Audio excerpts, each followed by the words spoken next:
Clarendon Learning explores the world of dinosaurs. Where were you when dinosaurs roamed the earth? I don't think you were around when dinosaurs were on the earth. Your parents weren't alive during the time of the dinosaurs. In fact, there weren't any people at all when these giant creatures lived on the earth. And that's probably a good thing.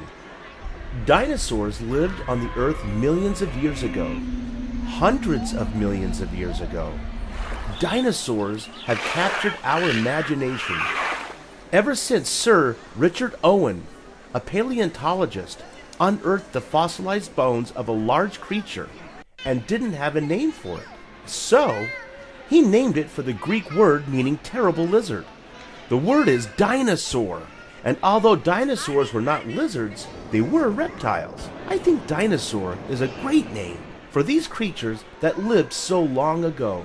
Since then, thousands and thousands of dinosaur fossils have been dug up all over the world.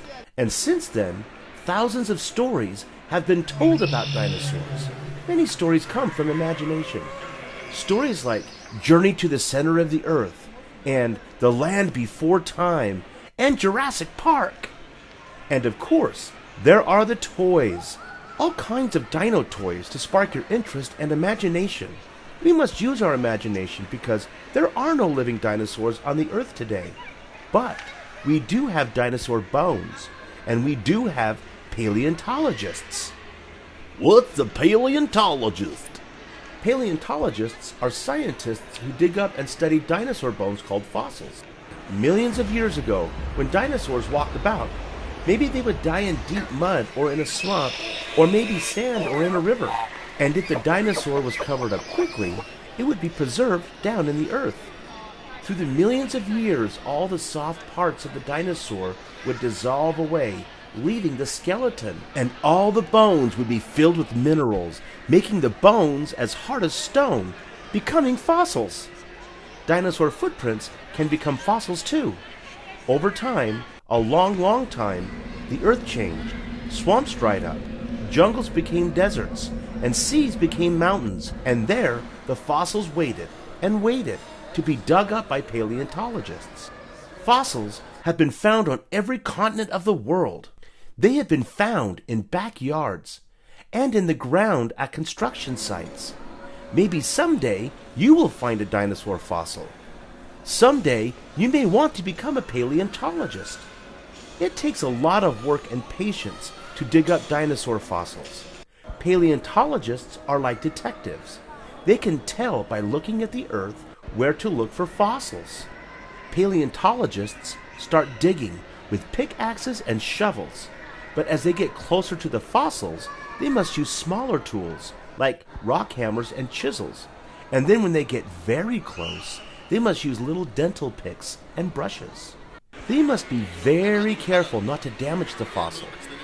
Some of the best places in the United States to find dinosaur tracks and fossils are Utah, Texas, California, Montana, South Dakota, and Wyoming. Is there a dinosaur quarry or museum near you? Paleontologists try to collect all the bones they find and put them together like a puzzle, and when they're finished, they have what hopefully looks like a complete dinosaur without the skin. The fun part is naming the dinosaur.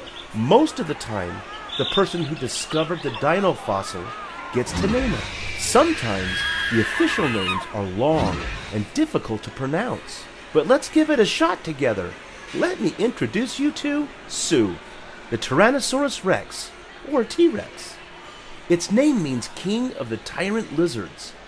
It was as long as a school bus and taller than a basketball hoop. Can you tell that it was carnivorous? Carnivorous means meat eater. It takes long, sharp teeth for a dinosaur to be a meat eater. The largest and most complete fossil skeleton of a T-Rex ever found is now on display at the Field Museum of Natural History in Chicago, Illinois. This T-Rex has a nickname. Its name is Sue. It was discovered by paleontologist Sue Hendrickson. 67 million years ago, Sue, the T-Rex of course, roamed the hills of South Dakota. Its head alone is over 5 feet long. The T-Rex was no friend of the Triceratops.